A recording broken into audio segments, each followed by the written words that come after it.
Hello viewers, আজকে আমি তোমাদের জন্য একটা মাছের রেসিপি নিয়ে এসেছি। সেটা হচ্ছে খয়রা মাছের ঝাল। খয়রা মাছকে অনেকেই খোকা ইলিশ বলে, বা ছোট ইলিশের বাচ্চা যেগুলো হয় সেইগুলোকে খয়রা মাছ বলা হয়। তো সেই খয়রা মাছের ঝাল কিন্তু এইভাবে যেভাবে আমি করেছি, এইভাবে ঝালটা একবার রান্না করে খেয়ে দেখো, মুখে লেগে থাকবে। দুর্দান্ত খেতে টেস্ট হয়। গরম ভাতে পুরো ভাতটাই মনে হয় এই ঝালটা দিয়ে খেয়ে নিই, এত সুন্দর খেতে লাগে। আর যখন রান্নাটা তৈরি হয় তখন দারুণ সুন্দর গন্ধ বেরোয়। তাহলে চলো এবার শুরু করি। তাহলে কি করে আমি এই খয়রা মাছের ঝালটা করেছি।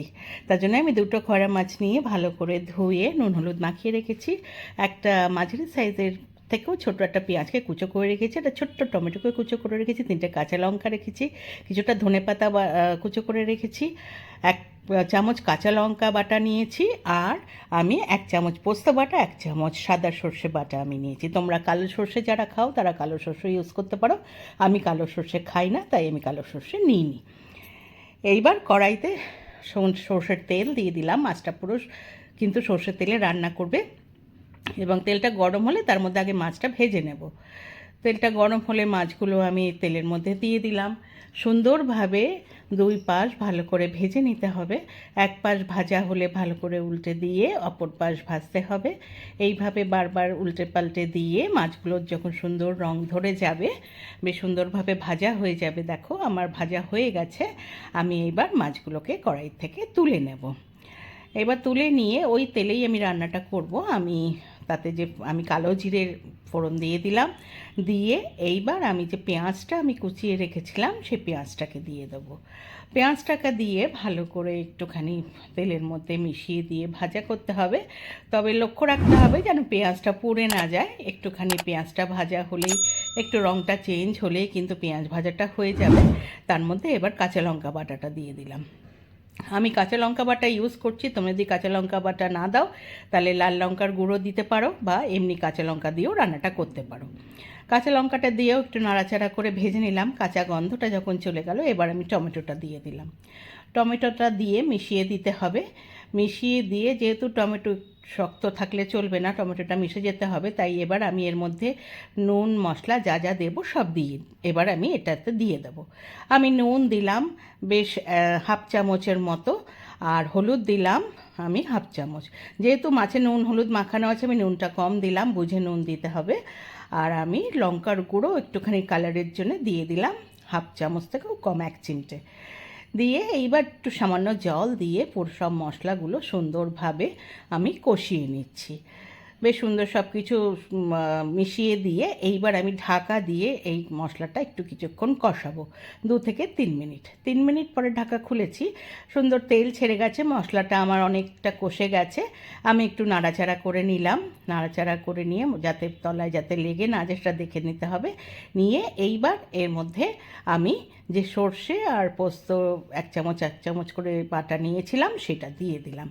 বাটিটা ধুয়েও একটু জল দিয়ে দিলাম। এইবার এই মশলাটাকেও সুন্দর করে আগের মশলাটার সঙ্গে মিশিয়ে নিতে হবে। জল দেওয়ার পরে এবার দেখো আমি মিশিয়ে নিচ্ছি। আর এই সর্ষে পোস্ত দিয়ে কিছুক্ষণ একটু মিশিয়ে নেওয়ার পরে এটাকে আমি 1 মিনিট মতো ফুটতে দেব। বেশ সুন্দর ফুটতে, তবে সর্ষে দিয়ে কিন্তু বেশিক্ষণ ফোটাতে নেই, তাহলে কিন্তু তেতো হয়ে যেতে পারে। আর আমি একটু গ্রেভির জন্য এর মধ্যে বেশ 1/2 কাপ মতো জল দিয়ে দিলাম। গ্রেভিটা একটু তো হতে হবে, তাই দেখো এবার জলটা দিয়ে ভালো করে মিশিয়ে নিয়ে এইবার আমি এটার এই এই যে তৈরি হলো, এর মধ্যে যে কাঁচা লঙ্কাগুলো রেখেছিলাম সেটা উপর থেকে দিয়ে দিলাম। সুন্দর ফ্লেভার আসবে এই কাঁচা লঙ্কাগুলো দিলে। আর এবার যে মাছগুলো ভেজে রেখেছি সেগুলো এক এক করে ওপর বসিয়ে দেবো, এই ঝোলের মধ্যে আমি দিয়ে দেবো। ঝোলের মধ্যে দিয়ে মাছগুলোকে আমি একটু ঝোলের মধ্যে আমাকে ডুবিয়ে দিতে হবে। আমি এপাশ ওপাশ করে ডুবিয়ে দেবো। তার আগে যে যে পাটিটায় আমি মাছগুলো ভেজে তুলেছিলাম সেটাতেও একটু জল দিয়ে দিলাম, কারণ এটা তেল ছিল। সেইটা দিয়েও আমি মাছগুলোকে ঝোলের মধ্যে ভালো করে মিশিয়ে দেবো। এপাশ ওপাশ একদিক হলে আরেকদিক মিশিয়ে দিলাম। সমানে কিন্তু আমার গ্যাসটা কিন্তু বেশ মিডিয়াম থেকে স্লো করা আছে, সুন্দর ফুটছে। এইভাবে আমি আবার একটু ঢাকা দিয়ে দেবো যাতে মাছটা সুন্দরভাবে নরম হয়ে সেদ্ধ হয়ে যায়। 3 মিনিট পরে ঢাকা খুলেছি। আমার সুন্দর মাছটা নরম হয়ে গেছে, সব মশলা মাছের ভেতর ঢুকে গেছে। মশলা কিন্তু পুরো প্রায় টেনে নিয়েছে। আমার আরেকটু ঝোল লাগবে বলে আমি এর মধ্যে আরেকটু জল ইউজ করব।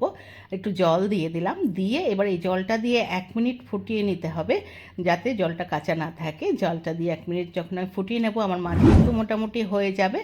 দেখো আমি সব কিছু জলটার মধ্যে দিয়ে ভালো করে মিশিয়ে নিচ্ছি, নিয়ে আমি 1 মিনিট মতো ফোটালাম। 1 মিনিট মতো ফোটানোর পরে মোটামুটি আমার মাছটা রান্না হয়ে গেছে।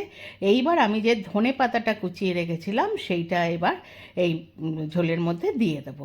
ধনে পাতাটা দিয়ে ধনে পাতাটাকে সব ঝোলের মধ্যে মিশিয়ে দিয়ে 1 মিনিট মতো আবার রান্না করে নিলেই কিন্তু আমার এই খয়রা মাছের এই ঝালটা রেডি হয়ে যাবে।